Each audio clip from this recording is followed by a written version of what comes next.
हाँ जी, आज हम क्लास 12th इकोनॉमिक्स का पेपर डिस्कस करेंगे, जिसमें हम एमसीक्यू और न्यूमेरिकल क्वेश्चंस पहले कवर करेंगे और आप अपने अपने आंसर से एक बार मैच कर लेंगे कि आपने क्या ऑप्शंस किए हैं, और अगर आपको कहीं कन्फ्यूज़न होगी तो आप कमेंट करके पूछ सकते हैं। ये हम जो सॉल्व करने जा रहे हैं ये सेट ए है, मोर और लेस ऑलमोस्ट क्वेश्चन आगे पीछे हैं और सब इक्वल ही हैं, तो हम अभी सेट ए सॉल्व कर रहे हैं।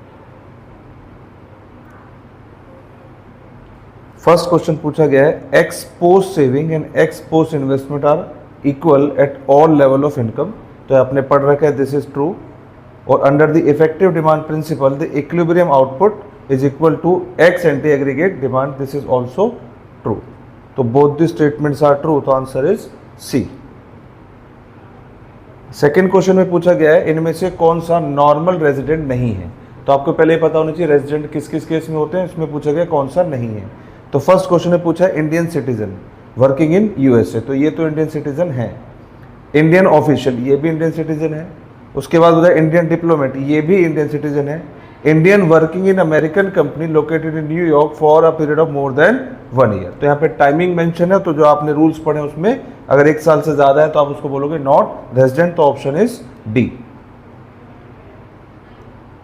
थर्ड पूछा गया है, if additional income is consume entire additional income is consume. तो यहां पे बोला गया है जो भी इनकम में एडिशन हुआ है वो सारा का सारा कंज्यूम हो गया। तो क्वेश्चन क्या कहना चाह रहा है, delta Y is equal to delta C if the value of investment multiplier would be. तो आपको बताना है क्या होगा। सबसे पहले एमपीसी का फॉर्मूला हो गया डेल्टा सी अपॉन वाई, और दोनों इक्वल है तो एमपीसी कितना हो गया 1। अब मल्टीप्लायर का क्या फॉर्मूला है 1 अपॉन 1 माइनस एमपीसी, तो 1 upon 1 minus 1, 1 upon 0, answer would be infinity, option D. If in an economy the balance of trade is showing a deficit of 200 crore, तो सबसे पहले बीओटी में कौन सा है, तो बीओटी में दो आंसर से हम फॉर्मूला बनाते हैं, बीओटी सरप्लस और बीओटी डेफिसिट। क्योंकि बीओटी डेफिसिट है तो बीओटी डेफिसिट के केस में हमारा फॉर्मूला होता है value of import minus value of export. तो डेफिसिट हमारे दिया हुआ है 200, और हमारे पास क्वेश्चन में इंपोर्ट की वैल्यू गिवन है 900, पूछा गया वैल्यू ऑफ एक्सपोर्ट। तो एक्सपोर्ट को हमने इधर रखा 900 माइनस 200, तो वैल्यू आ गई 700। इसमें आ गया ऑप्शन सी। क्वेश्चन नंबर 5 बच्चों को थोड़ा पजल करने के लिए दिया गया था। इसमें बोला है कि आपने फंड बोरो किया है from bank for purchasing a new house. तो जो भी बच्चे आंसर्स को लर्न करते हैं तो उसमें ये बैंक वाली सिचुएशन में वो डेफर्ड पेमेंट की तरफ जाते हैं, लेकिन क्वेश्चन में ध्यान रखना है, बोला गया है फंड बोरो किया है और इससे वो ट्रांजैक्शन करेंगे और नया हाउस लेंगे, तो ये कौन सा पॉइंट हो गया, medium of exchange. Average propensity to save become 0, APS 0 कब होगी, तो आप सभी बच्चों ने ब्रेक इवन पॉइंट पढ़ा होगा। ब्रेक इवन पॉइंट पे क्या होता है, बीईपी, जहां पे इनकम और कंजम्पशन इक्वल होते हैं और सेविंग्स 0 होती है। तो यहाँ पे इनकम और कंजम्पशन इक्वल है एट इनकम लेवल 100, तो आंसर इज बी। यहाँ पे एपीएस 0 क्यों हो गया, क्योंकि अगर इनकम कंजम्पशन इक्वल है तो सेविंग 0 होंगी, और एपीएस का फॉर्मूला होता है एस अपॉन वाई, तो 0 अपॉन 100 इज इक्वल टू 0। तो कौन सा लेवल होगा ये, 100 लेवल।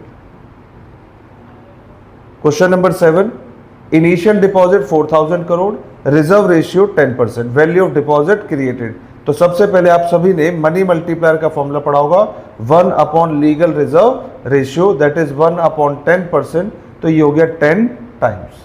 अब आपको टोटल मतलब टोटल क्रिएशन कितना हुआ तो वो निकालेंगे आप। इनिशियल डिपॉजिट दैट वाज 4000 और कितना आया मनी मल्टीप्लायर 10, तो आंसर हो गया 40,000, ऑप्शन बी। नेक्स्ट पूछा गया है करेक्ट रीजन बताना दैट में इफेक्ट दी सप्लाई। तो ध्यान में क्या रखना है कि क्वेश्चन में पूछा गया है कौन से सप्लाई इफेक्ट होगी। अब किसी चीज से सप्लाई इंक्रीज हो सकती है और कहीं से सप्लाई डिक्रीज हो सकती है। तो पहले पॉइंट में बोला गया purchase of land in England, तो हमने लैंड खरीदी है तो इससे तो डिमांड बढ़ी होगी, डिमांड फॉर फॉरेन एक्सचेंज बढ़ा होगा।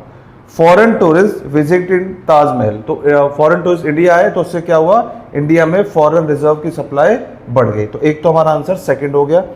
Donation of $500 million from Microsoft, तो इससे क्या हुआ, इससे भी हमारे पास सप्लाई बढ़ गई। इंडियन स्टूडेंट, तो यहां से डिमांड बढ़ी। इंडियन स्टूडेंट ऑस्ट्रेलिया जा रहे हैं तो यहां पे डिमांड हमारे पास इंक्रीज हो रही है। तो हमें क्योंकि क्वेश्चन सप्लाई का था तो ऑप्शन हो गए सेकंड और थर्ड, और ये ऑप्शन सी। क्वेश्चन नंबर 9, पूछा गया shaded area that is EFG। तो ये जो आपको शेडेड एरिया नजर आ रहा है, अगर हम यहां से परपेंडिकुलर ड्रॉ करें तो ये वाला पोर्शन शो होता है, इसमें शो करते हैं हम सेविंग्स को और इसमें शो करते हैं डिस सेविंग्स को। तो शेडेड एरिया में इनकम ग्रेटर देन किससे है, कंजम्पशन से। तो इसमें कौन कौन से पॉइंट है, तो एक तो नजर आ गया इनकम ज्यादा है कंजम्पशन से, ये हमें नजर आ गया। आगे कह रहा है दूसरा पॉइंट कौन सा है। अब ये थोड़ा ट्रिक, मतलब इस पॉइंट में ना क्वेश्चन में क्या कहेगी, बच्चे पजल हो जाएं, बाकी के पॉइंट इस तरीके से रखे गए। सबसे पहले कंजम्पशन ग्रेटर देन इनकम, ये आपका इस लोअर वाले पार्ट में, तो ये ऑप्शन नहीं हो सकता। फिर बोला गया सेविंग लेस देन जीरो, तो सेविंग लेस देन जीरो का मतलब होता है डिसइन्वेस्टमेंट, तो ये भी कैंसिल हो गया।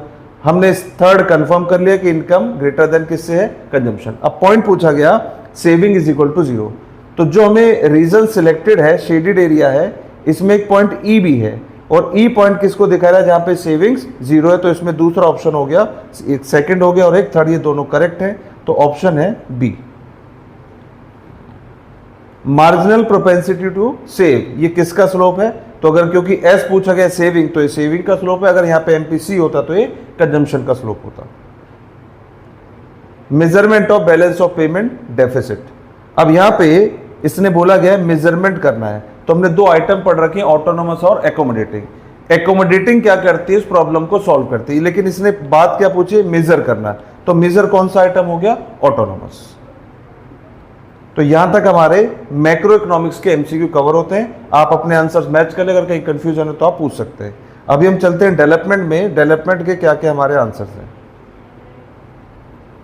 फर्स्ट क्वेश्चन है, India could not develop a sound industrial base during the British rule, तो आपका चैप्टर है Indian economy on the independence, तो वहां पे आपने पॉइंट पढ़ा है, तो this is true. Britishers followed restrictive trade policy which strengthen Indian handicraft, तो यहां पे उन्होंने इंडियन हैंडीक्राफ्ट को खराब किया था, ना कि स्ट्रेंथ दी थी, तो ये हो गया फॉल्स। तो first is true and second is false, तो हमारा ऑप्शन होगा सी।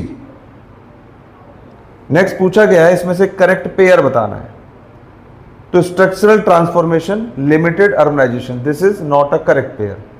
ग्रेट लीप फॉरवर्ड कैंपेन, तो सेकंड में दिया है reduce global demand for Chinese product, this is also wrong.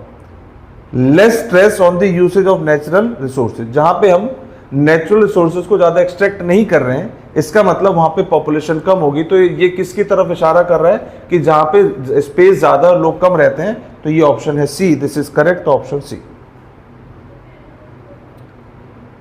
Modernisation, तो ये कौन सा क्वेश्चन आ गया, जो आप ऑब्जेक्टिव ऑफ 5 ईयर प्लान पढ़ते हो, तो उसमें एक पॉइंट जो आप ऑब्जेक्टिव पढ़ते हो मॉडर्नाइजेशन, वो है। मॉडर्नाइजेशन में आपको बताना है कि ये कौन से ऑब्जेक्टिव को दिखाता है, तो सबसे पहले उसमें लिखा हुआ है social outlook, equal distribution of income, ये नहीं होता है, ये इक्विटी में होता है। टेक्नोलॉजिकल अपग्रेडेशन, ये इसी में होता है, और इंक्रीज इन इकोनॉमिक डिवाइड, ये इसका ऑब्जेक्टिव नहीं है। तो हमारे पास ऑप्शन हुआ first and option third, which is option C 21st। तो ये तो हमने क्लास में कितनी बार क्वेश्चन किया हुआ है, और यहां पे ऑप्शन होगा A, animal husbandry. Outsourcing is one of the important outcome of globalization process. This is true. Owing to globalization, many Indian companies have expanded their operation abroad. This is also true. तो option C. Introduction of economic reforms in Pakistan. तो आपके notes में हमने लिखा हुआ है कि सारी डेट्स के क्वेश्चन हमने किए हुए हैं, तो इसमें होगा option C. China has used market system mechanism without losing political commitment to create additional social and economic opportunities. अगर आप ध्यान दें तो हमने जो लाइन लिखी हुई है यहाँ पे, जब आप अपने चाइना वाले नोट्स पढ़े होंगे, तो एज इट इज लाइन हम क्लास में याद करते थे कि अगर हमारा असर्शन रीजन क्वेश्चन आए तो वो करेक्ट हो जाए। तो यहाँ पे पहली लाइन ट्रू है। India, Pakistan and China have similar physical endowment but totally different political system, तो both statements are true. Define as the measure to the extent of demographic participation. अब यहाँ पे एक वर्ड बोला गया डेमोग्राफिक पार्टिसिपेशन। इंडिया में democracy है और वहां पे आप लिबर्टी है कि आप किसी भी तरीके से सोशल लेवल पे, पॉलिटिकल लेवल पे डिसीजन मेकिंग कर सकते हैं, तो this denote liberty. Casual worker are hired on a permanent basis and also get social security benefit. तो casual worker कौन से सेक्टर में होते हैं, इनफॉर्मल, तो उनको कोई सिक्योरिटी बेनिफिट नहीं मिलते, तो दिस इज फॉल्स। वर्कफोर्स में बोला गया both employed and unemployed person आते हैं, तो आपने पढ़ रखा है वर्कफोर्स में सिर्फ कौन से आते हैं, जो काम कर रहे हैं, तो वर्कफोर्स का मतलब ये जो वर्किंग फोर्स है उसमें अनएम्प्लॉयड नहीं आ सकते, तो ये भी फॉल्स है और इसका आंसर होगा डी। माइक्रो फाइनेंस, इसमें माइक्रो फाइनेंस ये किस मतलब कहां से एक्सटेंड हो सकता है, तो आंसर होगा सेल्फ हेल्प ग्रुप्स। तो यहां तक हमारे दोनों मैक्रो एंड डेवलपमेंट के एमसीक्यू खत्म होते हैं। अब हम इसमें जो आपके न्यूमेरिकल पार्ट आए हैं सॉल्व करने के लिए, उसके आप आंसर मैच जरूर कर लें।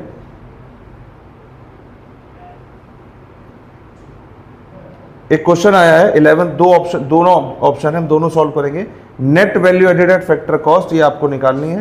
क्वेश्चन में हमें डोमेस्टिक सेल दिया, एक्सपोर्ट दिया, जिससे हम टोटल सेल निकालेंगे। Sale plus change in stock, इससे आएगा वैल्यू ऑफ आउटपुट, और सिंगल यूज प्रोड्यूसर गुड्स, ये आपके लिए इंटरमीडिएट कंजम्पशन, इससे हम निकाल सकते हैं gross value added at market price. तो हम इसको यही सॉल्व करें, gross value added at market price. तो this would be value of output, that is sales plus change in stock 200 plus export 10 plus और minus change in stock and value of intermediate consumption, that is single use producer goods. तो ये value आ गई हमारे पास 200 minus 120, that is 80। This is GVMP, पर question ने पूछा है NVAFC। इसको सॉल्व करते हैं। Net value added at factor cost, तो we have gross value added at market price.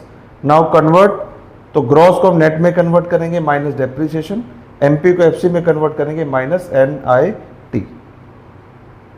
80 minus depreciation हमें डायरेक्टली गिवन नहीं है, तो पहले हमें एसेट की वैल्यू दी और साथ में लाइफ दी है, तो हम 15/5, तो हमारा डेप्रिसिएशन की वैल्यू आ जाएगी 3, तो ये हो गया 3, और NIT हमें दिया हुआ है 20, तो ये हमने माइनस किया 20, तो वैल्यू यहाँ पे आती है 57। This is your answer, 57 lakh. अगर किसी ने बी ऑप्शन किया है तो वो भी एक बार क्रॉस चेक करेंगे। Net national product market price पे दिया है, और क्वेश्चन ने पूछा है नेट इनडायरेक्ट टैक्स, NIT पूछा है। उसके बाद दिया है gross national product at factor cost, तो इसको सॉल्व करने के लिए NIT दो चीजों के बीच का गैप होता है, MP और FC। तो मुझे कोई भी दो लेवल चाहिए जहां पे मुझे मार्केट प्राइस और फैक्टर कॉस्ट में डिफरेंशिएशन करना है। तो यहाँ पे मार्केट प्राइस के लिए मुझे दिया NNP MP, इसकी वैल्यू हमें क्वेश्चन में गिवन है NNP MP, और मुझे यहाँ पे करना होगा NNP FC। तो अगर इन दो चीज़ों को हम ले आते हैं तो जो गैप क्रिएट होगा दैट इज NIT, लेकिन FC जो है वो GNP लेवल पे दिया गया है। तो हमें क्या करना होगा, GNP FC को पहले कन्वर्ट करना होगा किसमें, NNP FC में। उसके लिए हमें क्या चाहिए, डेप्रिसिएशन जो हमें दिया गया है 100, तो हमने इसको निकाला NNP FC is equal to GNP FC minus depreciation 100, तो ये हो गया 1300 माइनस 100, दैट इज 1200, और NNP MP हमें क्वेश्चन में दिया है 1400, और NNP FC हमने निकाला अभी 1200। अब यहाँ पे अगर चेक करें तो बाकी सारी चीजें सेम है, बट डिफरेंस आ गया है MP और FC का, और ये जो गैप क्रिएट हो रहा है this is called net indirect tax which is 200। Next question है आपका इक्विलिब्रियम, मतलब जो कंजम्पशन फंक्शन आप पढ़ते हैं, तो इकोनॉमी इक्विलिब्रियम में है। तो इकोनॉमी इक्विलिब्रियम की कंडीशन आप सभी को पता होगी, AD is equal to AS, और AD का फॉर्मूला होता है C प्लस I, और AS को हम Y भी कहते हैं। पूछा गया इन्वेस्टमेंट एक्सपेंडिचर, तो हमें एक तो दिया ऑटोनॉमस कंजम्पशन, तो हम चलेंगे A प्लस BY, ये हमारे पास क्या हो गया, कंजम्पशन फंक्शन। I क्वेश्चन ने पूछा है, और नेशनल कम लेवल इक्विलिब्रियम लेवल पे हमें दिए 10,000। ये हमारे पास ऑटोनॉमस कंजम्पशन है 100, और MPC है 0.8, और इनकम हमें दी है 10,000 इज इक्वल टू 10,000। इसको सॉल्व करेंगे, 100 प्लस 8,000 इज इक्वल टू 10,000, और ये हो गया हमारे पास प्लस I, ऊपर फॉर्मूले में plus I। 8100 is equal to plus I is equal to 10,000, तो I is equal to 10,000 minus 8100, तो I हमारे पास आ गया 1900। ये आपका 4 मार्क्स का क्वेश्चन है, ये यहाँ पे खत्म हो गया। और कोई यहाँ पे न्यूमेरिकल नहीं है। तो हमने अभी सिर्फ कवर किए आपके एमसीक्यूज और ये कुछ न्यूमेरिकल पार्ट। हम इसके जितने भी ऑब्जेक्टिव क्वेश्चन है कवर कर चुके। सब्जेक्टिव क्वेश्चंस के लिए आपको क्या एग्जैक्ट आंसर लिखना, अगर आपको किसी स्पेसिफिक क्वेश्चन की रिक्वायरमेंट है कि सर हमें एग्जैक्ट स्पेसिमेन चाहिए कि कैसा आंसर हमें लिखना था, तो आप कमेंट करके वो क्वेश्चन नंबर पूछेंगे कि इसका क्या सॉल्यूशन होगा, हम उसको फिर आपके साथ डिस्कस करेंगे। Thank you very much and bye bye.